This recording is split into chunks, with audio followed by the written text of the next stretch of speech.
రాజుగారు మీకు నమస్కారం. ఇక్కడ మనం చూసుకుంటే 2019లో మన వైఎస్ఆర్సీపీ గవర్నమెంట్ వచ్చిన నుంచి కూడా అప్పటి నుంచి కూడా ఇదే రేటు డిఫరెన్స్ కంటిన్యూ అవుతుందండి. మన ఆల్వేస్ మీరు హైదరాబాద్ అను విజయవాడ చూసుకుంటే రేటు ఆల్వేస్ ₹3 ₹4 తేడా ఉంటుంది. అది ఇప్పుడు పెరిగింది కాదు, 2019 నుంచి కూడా అదే ఇది ఉంది. వేరే స్టేట్స్ కొన్నిటి కూడా మనకు కూడా రేట్ డిఫరెన్స్ అనేది సహజం కనబడుతుంది.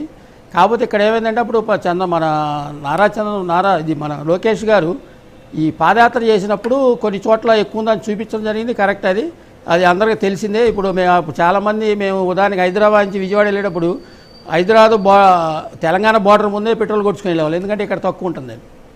అది స్టేట్ ట్యాక్స్ వలన అది డిఫరెన్స్ అనేది సహజంగా కనబడుతుంది. ఆ రేట్ అనేది ఆ స్టేట్స్ ప్రతి స్టేట్ వాళ్ళకి తగ్గట్టుగా ట్యాక్స్ వేసుకోవడం వల్ల డిఫరెన్స్ ఉంటుంది తప్ప అది సెంట్రల్ గవర్నమెంట్ చేసేది కాదండి. సెంట్రల్ గవర్నమెంట్ చేతిలో ఉన్నది ఏంటంటే ఓన్లీ ఒక రేట్ ఫిక్స్ చేయటం. ఉదాహరణ మనం అనుకుంటే ఢిల్లీలో మరీ చాలా తక్కువ ఉంటుంది, ఢిల్లీకి మన ఆంధ్రాకి సుమారు ₹10 తక్కువ ఉంటుందండి. అది సహజంగా స్టేట్ డిఫరెన్స్ ఉండటం సహజం. మరి ఇప్పుడు రేటు పెరగటం అనేది మన చేతిలో లేదండి, అది ఢిల్లీ వాళ్ళు నిర్ణయించే రేటు.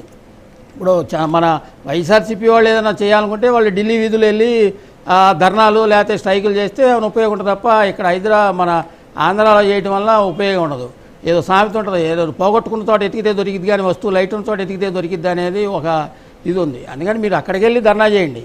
ఇలాంటి లీడర్లు ఉండటం వల్ల ఈ ప్రాబ్లమ్స్ వస్తాయండి. సరైన లీడర్ లేకపోవటం వల్ల వాళ్ళకి కార్యకర్తలకి సూచనలు సరిగా చేయకపోవటం వల్ల ఇలాంటి ప్రాబ్లమ్స్ వస్తాయని వాళ్ళు తెలుసుకోవాలి. ఇంకోటి మనం ఇక్కడ చూస్తున్న క్రూడ్ ఆయిల్ పెరగటం అనేది ఇప్పుడు 2020లో మనకి బ్యారెల్ ధర ₹3,000 ఉండేదండి రూపీస్ ప్రకారం. అప్పుడు ₹70 ఉంది రేటు. తర్వాత వస్తే 2023లో 6,800 అయింది క్రూడ్ ఆయిల్ బ్యారెల్ ధర, అప్పుడు 97 అయింది.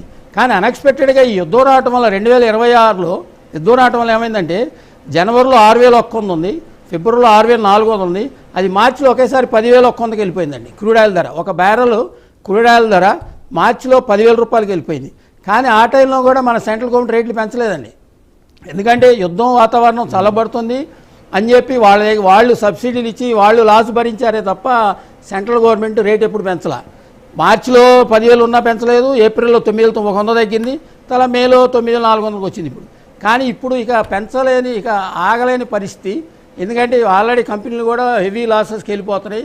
ఆల్రెడీ 3 నెలలు భరించారు, ఇక తప్పని పరిస్థితి అయి ₹3 పెరిగింది తప్ప ఇది రియల్గా అయితే మనం ఈ క్రూడ్ ఆయిల్ బ్యారెల్ ధరకి ఇప్పుడు మనకున్న పెట్రోల్ ధరకి దాన్ని చూసుకుంటే సుమారు ₹15 పెంచితే కానీ కంపెనీస్ ప్రాఫిట్లో అంటే లాస్ లేకుండా ఉంటుందండి.